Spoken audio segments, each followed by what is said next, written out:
Olá, amigos do Logos Apologética, tudo bem? Aqui é o Emerson e neste vídeo nós vamos aí, dar mais uma resposta, né, ao tal do Mago Rabelo, né, o Mago Cabelo, né?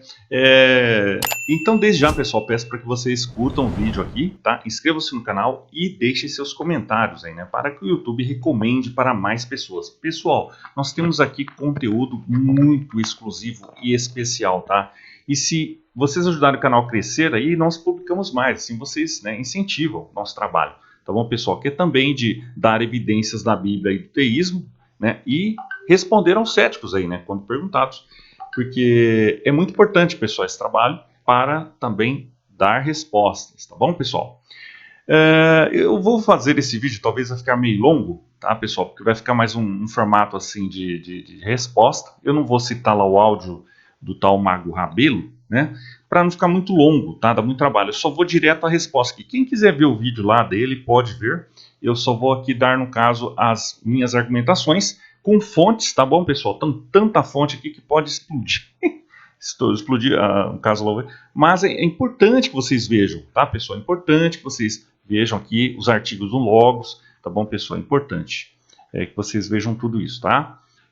Confesso que nunca tinha ouvido falar nesse tal de Mago Rabelo, né? Mas o inscrito pediu para eu responder, tá? Então aqui nesse vídeo eu respondi sobre a falácia que os ateus fazem, tá? Eu tinha falado lá sobre a falácia do Homem-Aranha.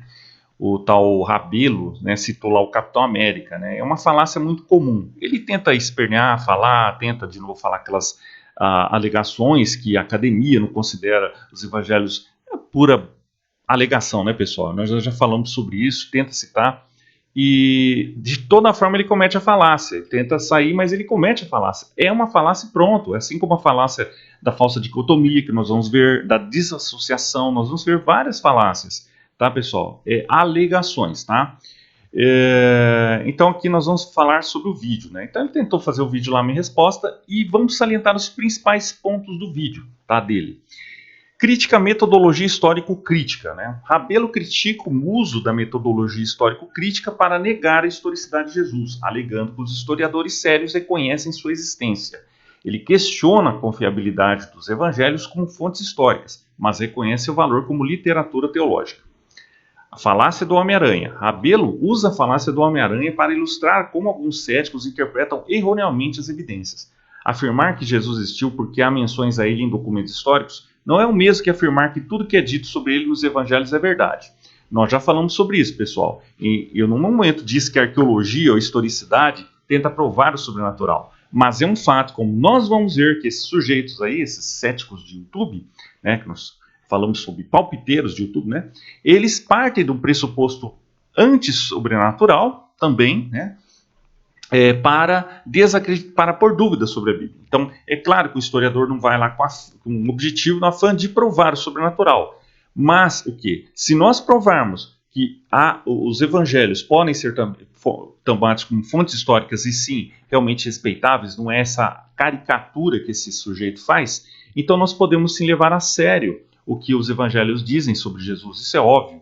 Isso há 2000 anos é conhecido. Então é engraçado que os pais da igreja que viveram muito mais tempo ali próximo de Jesus, eles ficam pondo dúvidas, e sendo que esses sujeitos aí que nasceram ontem, eles tentam falar coisas. Na verdade, em quem vocês vão confiar? Né? Nas autoridades, nas fontes, mais lá do passado, ou em pessoas que nasceram ontem? Pessoas que estão falando, né, essas coisas, né?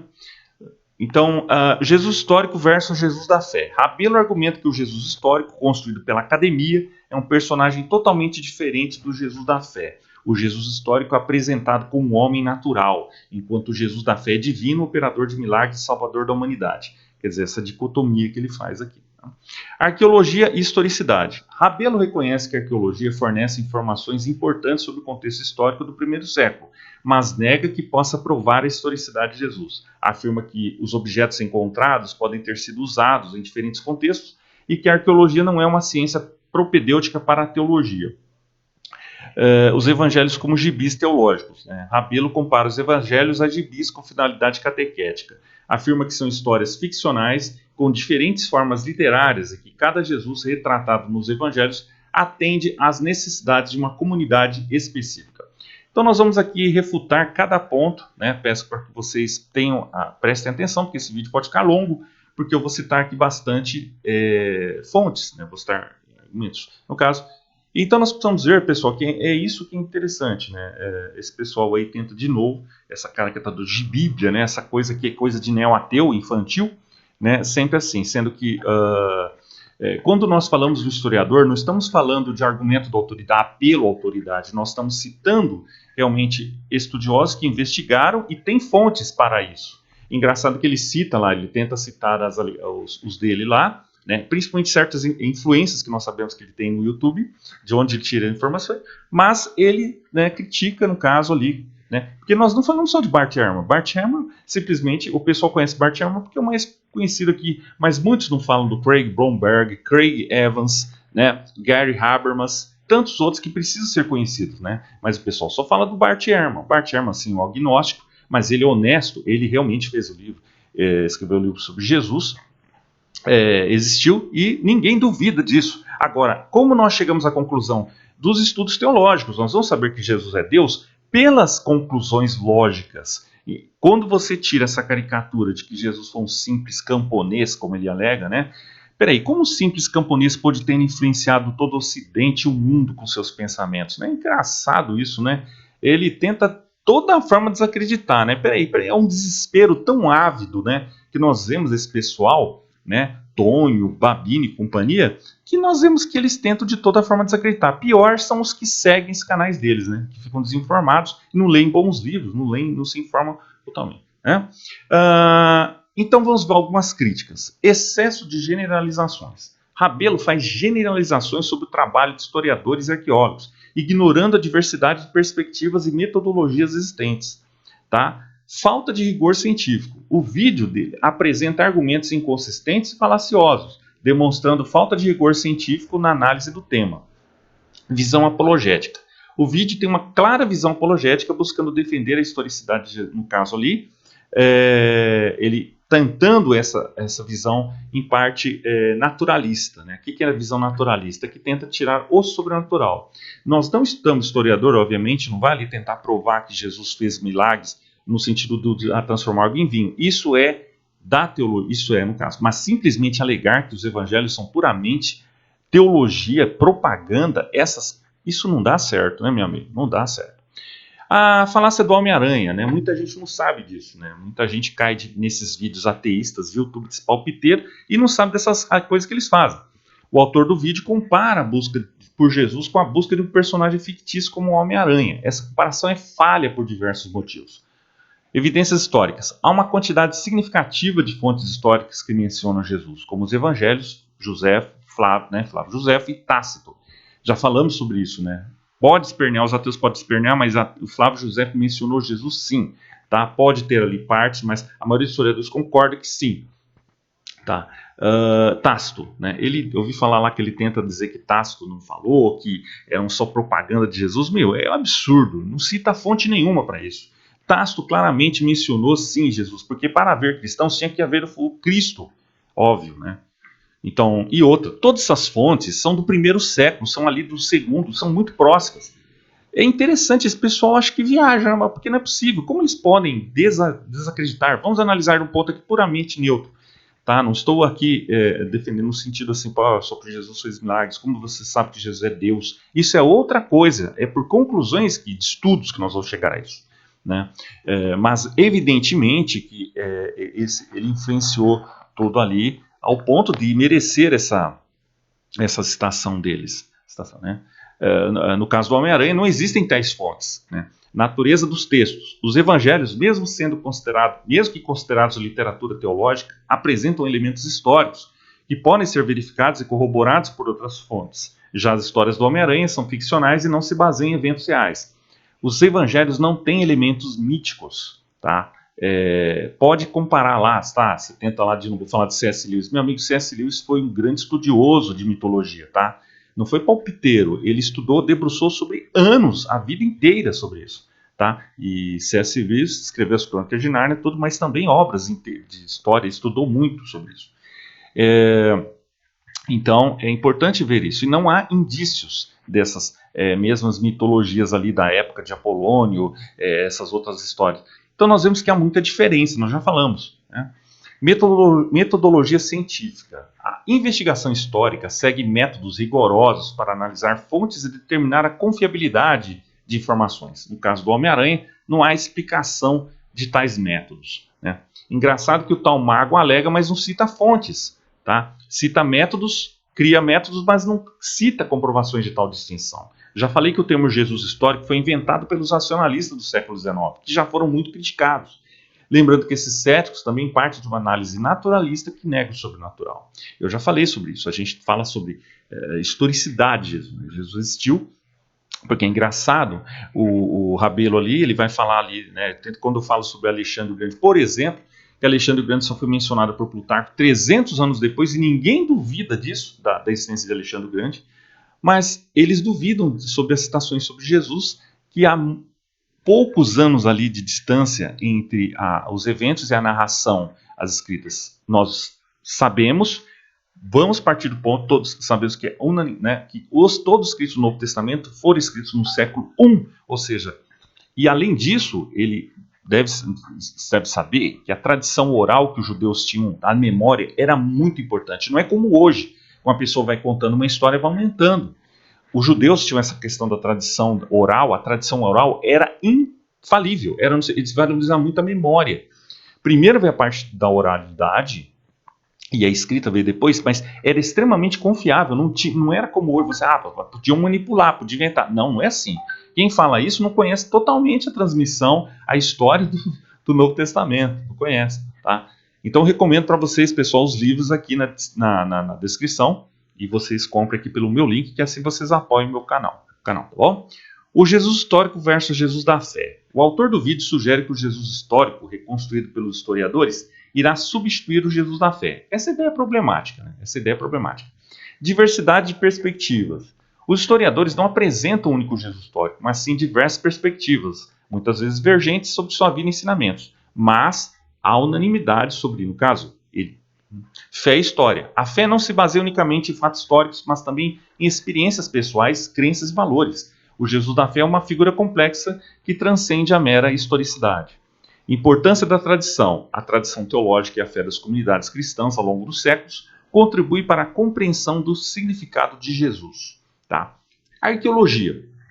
O autor do vídeo questiona o papel da arqueologia na investigação da historicidade de Jesus. É importante esclarecer que a arqueologia não busca provar a existência de Jesus. Seu objetivo é fornecer contexto histórico e corroborar informações presentes nos textos antigos. Descobertas arqueológicas relevantes. Diversas descobertas arqueológicas corroboram elementos dos evangelhos, como a existência de Pilatos, o uso de batismo no primeiro século e a localização de lugares mencionados nos textos. O amigo lá, né, o Rabelo, tenta desacreditar. Quando eu falei do tanque de Siloé, né, ele fala, mas encontrou o nome de Siloé lá, como nós sabemos que é a piscina de Siloé. Meu amigo, arqueólogos já desvendaram o que se refere. Se você quiser, eu recomendo lá discutir com eles, porque realmente já se sabe sim que era a piscina de Siloé. Engraçado que a pessoa tenta desacreditar, mas não cita fonte nenhuma, né? Então vai lá, eu tenho fontes aqui, eu posso provar sim que era o tanque de Siloé e sim se refere a Jesus. Porque é engraçado, porque esse pessoal dos evangelhos, né, os autores dos evangelhos, iriam perder tempo citando tantos fatos históricos, tantos lugares, eventos, e nós vamos responder também sobre o que ele fala sobre Marcos, lá, né, de erro de geografia, ele tenta falar que Marcos não viveu no lugar ali, tudo isso já foi respondido, né?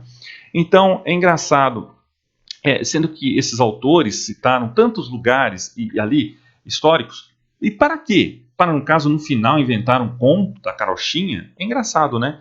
Não, pessoal. Sendo que nós sabemos que Lucas, que é reconhecidamente um autor que investigou, né? Porque eu acho engraçado, é preciso ter mais fé para ser ateu, como diz o livro lá do Frank Turek. Por quê? Minha nossa, como esse pessoal pode tentar falar que Lucas não existiu, falar que tudo isso foi invenção de comunidades, sendo que amplamente ali, claro, né, e esse pessoal claro que Lucas entrevistou, ou o autor, no caso ali, nós já falamos sobre isso, Lucas investigou testemunhas, ele procurou fazer uma investigação, entrevistar pessoas, isso é um trabalho sério, não é simplesmente um conto da carochinha, que um deus nasceu de uma rocha, e ali no caso, não tem nada a ver com isso. Tá? Limitações da arqueologia. A arqueologia não pode provar eventos miraculosos ou a divindade de Jesus, mas fornece importantes insights sobre o contexto histórico em que ele viveu. Né? A crítica textual e os evangelhos. O autor do vídeo apresenta uma visão simplista da crítica textual, ignorando sua importância para a compreensão dos evangelhos. A crítica textual, análise rigorosa dos textos, emprega métodos científicos para analisar a origem, desenvolvimento e transmissão dos textos bíblicos. Então, recomendo a leitura, quem puder ler, do livro do autor A.T. Robson, A Datação do Novo Testamento. Tá? Identificação de variantes. Permite identificar diferentes versões de texto e determinar a versão mais original. Já respondemos os ateus sobre isso, eles alegam que há 400 mil variantes nos evangelhos, no texto, né? Eles alegam que isso aí são erros. Não são erros, pessoal. São coisas assim como ortografia, que não interfere nada no texto, não interfere em nada na teologia, certo? Compreensão do contexto. Auxilia na compreensão do contexto histórico e cultural em que os evangelhos foram escritos. A natureza dos evangelhos. O autor do vídeo os classifica como gibis teológicos, né? Tá, mais uma caricatura, mais uma, né? Negando seu valor histórico. É importante considerar que gêneros literários diversos. Os evangelhos empregam diversos gêneros literários, como parábolas, relatos históricos e hinos, para transmitir suas mensagens. Contexto histórico. A literatura do primeiro século frequentemente utilizava elementos ficcionais para transmitir ensinamentos religiosos e morais. Valor histórico. Apesar de não serem biografias completas, os evangelhos fornecem informações valiosas sobre Jesus e seu contexto histórico. Então precisa entender isso. Né? Na Bíblia tem livros históricos, tem livros poéticos, sapienciais. Né? O Novo Testamento tem essa questão da teologia, livros históricos, Paulo ali no caso, né? Então nós vamos aqui. Recomendo para vocês, pessoal, o livro aqui, A Ressurreição de Jesus Cristo, nosso e-book aqui, com centenas de evidências também, tá bom, pessoal? O link oficial está aqui na descrição, somente para os meus links, tá bom? Mitos e lendas levam tempo para se desenvolver. Por isso é importante fazer a pergunta: quando foram escritos esses livros? Michael Grant, historiador, diz que os escritos históricos do Novo Testamento tiveram início 30 ou 40 anos após a morte de Jesus. Tá bom? Tá vendo aí, amigo?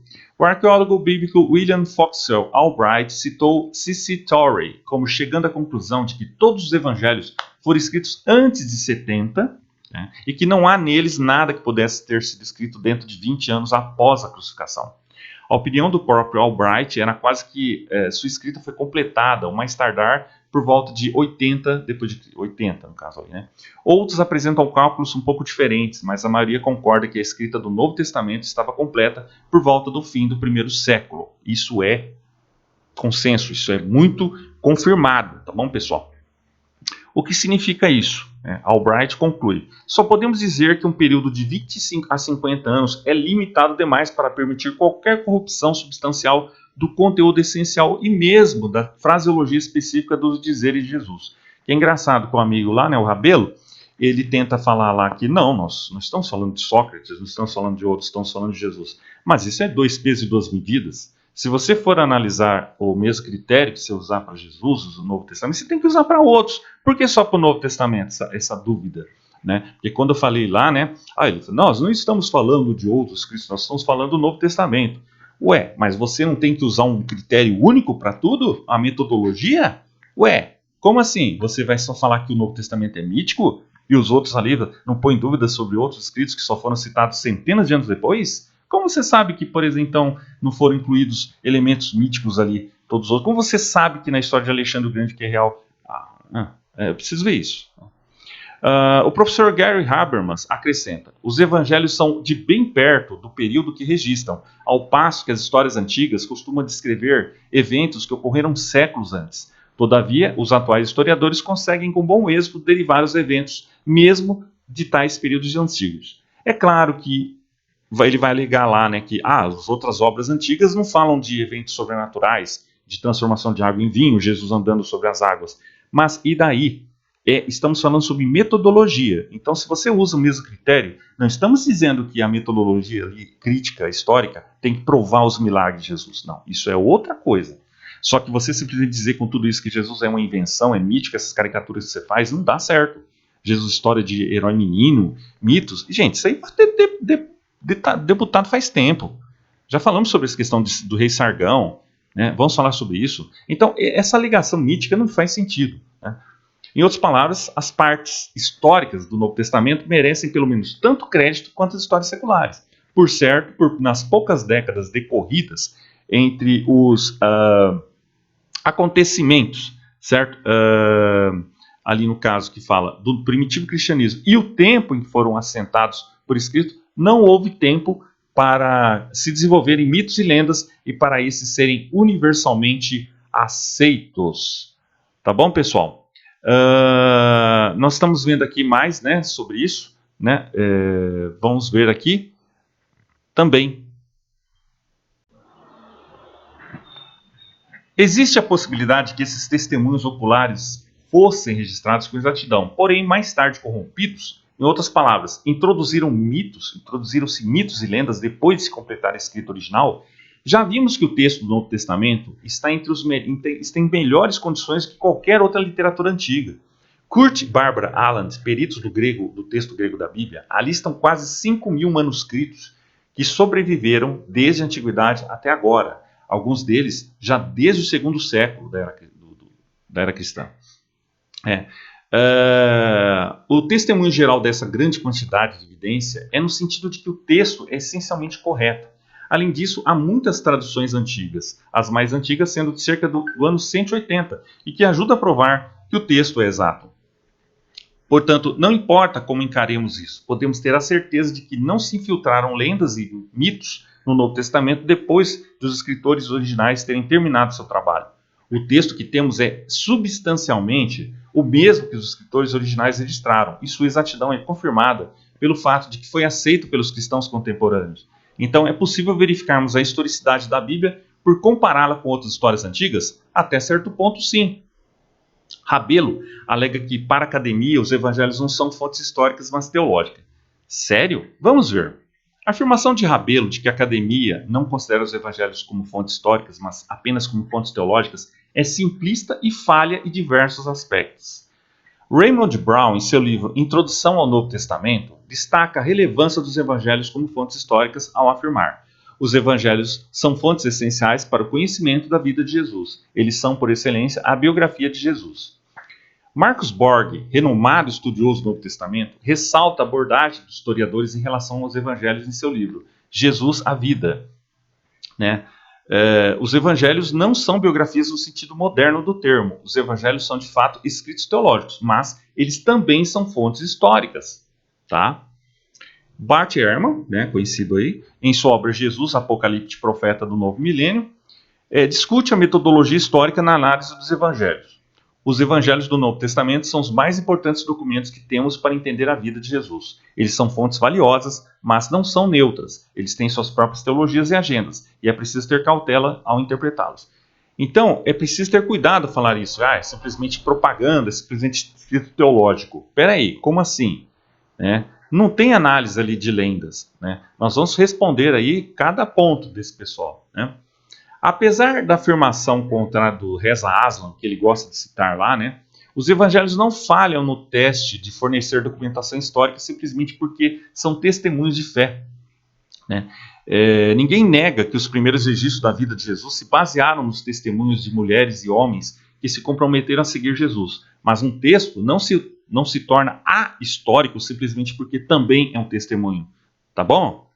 A questão crucial não é se os testemunhos dos crentes em Jesus foram algumas das fontes por trás desses textos. É claro que foram. A questão é, se os testemunhos descreveram eventos que realmente aconteceram, e será que os textos em que esses testemunhos foram preservados pretendiam narrar acontecimentos reais? Se os relatos mais abrangentes da vida de Jesus nunca tivessem a intenção de nos fornecer testemunho histórico, qualquer discussão adicional sobre a ressurreição de Jesus ou a confiabilidade da Bíblia seria inútil. E assim, antes de prosseguir, quero explorar a questão de saber se os autores dos evangelhos do Novo Testamento pretendiam ou não contar aos seus leitores o que realmente aconteceu em primeiro lugar. Tá? Porque é importante lembrar aí que vários eruditos, vários estudiosos que antes eram céticos, foram estudar o Novo Testamento, a ressurreição de Jesus, para desacreditar e acabaram se convertendo. Nós já falamos sobre isso.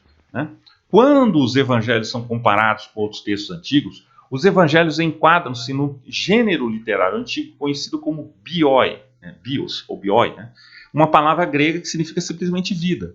A palavra bios é geralmente traduzida como biografia, mas a categoria de biografias greco-romanas é um pouco mais ampla do que você pode encontrar sobre a placa que diz biografias na biblioteca local. O gênero bios incluía biografias gregas e latinas meticulosamente pesquisadas, como os volumes que saíram das penas de Plutarco, Suetônio e Tácito. Mas biografias formais desse tipo não eram os únicos tipos de textos que se enquadram no gênero bios. O gênero da biografia antiga também poderia abranger composições mais próximas de Abraham Lincoln do que qualquer coisa que um autor clássico pudesse ter composto para os altos escalões de Atenas. A afirmação de que os evangelhos não são considerados fontes históricas pela academia, mas sim teológicas, é imprecisa e não reflete totalmente a abordagem dos historiadores em relação a esses documentos. Enquanto é verdade que os evangelhos têm um caráter teológico e foram escritos com o propósito de transmitir uma mensagem de fé e ensinamentos religiosos, isso não significa que eles sejam automaticamente descartados como fontes históricas. A alegação de que os acadêmicos desejam substituir o Jesus dos evangelhos pelo Jesus histórico é imprecisa e irrefutável. Os estudiosos do Novo Testamento não buscam substituir uma figura pela outra, mas sim compreender melhor quem foi Jesus de Nazaré com base em evidências históricas disponíveis. Tá? Então muita coisa que esse pessoal aí fala veio de outros aí gurus, né? Papai Noel aí, dos ateus vovô, né? Do YouTube, que alega essas mesmas coisas. Então sempre esses caras têm os gurus, né? O Tony Miranda tem um guru, tem o que ali que se baseia, né? Então sempre esse pessoal cita, mas de que fontes esse pessoal tem? De que autoridades esse pessoal tem? Então é importante ver isso, pessoal. Então é importante sondar de onde esse pessoal tira essas alegações, que sempre eles tiram, né? Como eu falei, o Tony Miranda, Tony ali Piranda tem de onde ele tira, tem um guru ali, né? Então mesma coisa o amigo aqui, né? Abordagem complementar. Os estudiosos reconhecem que os evangelhos apresentam uma imagem teológica de Jesus, enquanto o estudo histórico busca compreender Jesus dentro de seu contexto histórico-cultural. Ambas as abordagens são complementares e contribuem para uma compreensão mais completa. É como a ciência e a religião, né, pessoal? Não são opostas, a ciência e a fé cristã. Não só a religião. Ambas procuram. Uma é o porquê e outra é para quê. A ciência tem a finalidade de analisar a matéria, a religião, no aspecto do porquê, né? A essência, a finalidade. Né? A natureza dos evangelhos. Os evangelhos são reconhecidos como importantes testemunhos da fé cristã primitiva, mas também são estudados criticamente como documentos históricos. Eles fornecem insights valiosos sobre a vida, os ensinamentos e os eventos da vida de Jesus, mas sua interpretação requer considerações teológicas e históricas.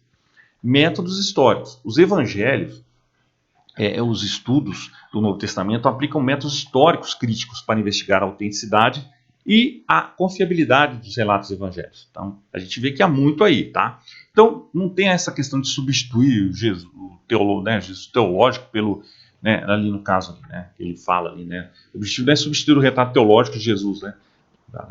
A busca pelo Jesus histórico não implica necessariamente a rejeição do Jesus dos evangelhos. Pelo contrário, muitos estudiosos buscam harmonizar essas perspectivas. Os evangelhos, como documentos históricos, fornecem relatos detalhados da vida e ensinamentos e milagres de Jesus. Embora não sejam biografias imparciais, oferecem testemunhos oculares de sua vida e impacto na sociedade. A análise crítica dos evangelhos, em conjunto com outras fontes históricas, permite construir um retrato confiável de Jesus como personagem histórico real. Evidências extrabíblicas, como os escritos de José, Tácito e Plínio, corroboram a existência de Jesus sem impacto no mundo romano.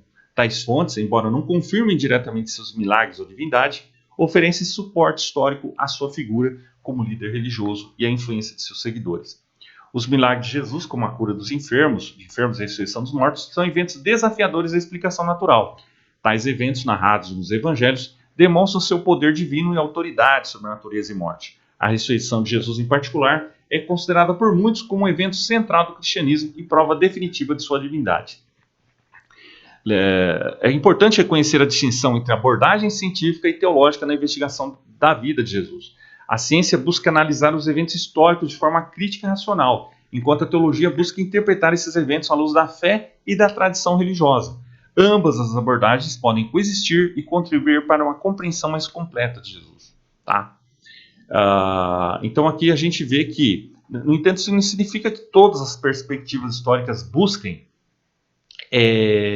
substituir Jesus dos evangelhos. Muitos historiadores reconhecem a importância dos evangelhos como fontes para entender a história de Jesus, embora apliquem uma análise crítica como separar elementos históricos de interpretações teológicas. Tá? E a diversidade de interpretações sobre a figura de Jesus na academia não implica necessariamente uma tentativa de substituir o retrato dos evangelhos. Em vez disso, reflete a complexidade do assunto e a variedade de abordagens aplicadas pelos estudiosos. Embora os estudiosos trabalhem com diferentes perspectivas e metodologias, muitos adotam uma abordagem crítica e científica para estudar o Jesus histórico. Então, isso envolve análise de múltiplas fontes históricas, incluindo os evangelhos, aplicação de métodos rigorosos e tudo mais, tá? Para determinar a autenticidade. Bart Ehrman, estudioso ateu e crítico, agnóstico, né? Agnóstico, ele escreve: ao descartar os evangelhos do registro histórico não é justo nem erudito. Nenhuma parte dessa literatura foi escrita por estudiosos treinados no Novo Testamento. A visão de que Jesus existiu é sustentada por praticamente todos os especialistas do planeta. Então isso é para se levar, né? As evidências históricas e científicas em apoio aos evangelhos levantam questionamentos sobre sua veracidade. Diversos estudiosos têm se dedicado a avaliar criticamente os evangelhos, buscando verificar sua autenticidade histórica. A verificação histórica da ressurreição de Jesus é um dos principais pontos de controvérsia. Enquanto muitos acreditam que a ressurreição é um fato histórico, outros questionam sua ocorrência. A análise das evidências históricas e científicas pode auxiliar nessa reflexão. Além disso, é fundamental compreender o contexto do judaísmo antigo para uma interpretação adequada dos evangelhos. Brand Pitt argumenta que as pretensões divinas de Jesus só podem ser compreendidas dentro desse contexto, o que lança uma nova luz sobre sua mensagem e missão. A relevância das provas históricas e científicas nas discussões sobre os evangelhos está intrinsecamente ligada à compreensão do cristianismo como um todo. Se as evidências demonstram a veracidade dos evangelhos, isso terá um impacto significativo na forma como entendemos a figura de Jesus e sua mensagem de salvação. Tá, pessoal? Então, esse vídeo está ficando muito longo aqui, tá? Pode ser, se vocês quiserem eu respondo mais, mas o resto aqui eu vou deixar aqui, o resto dessa resposta está no artigo, no site do Logos, tá? Com aí fontes e tudo mais, vocês podem ver. Tá bom, pessoal? É isso aí, um abraço.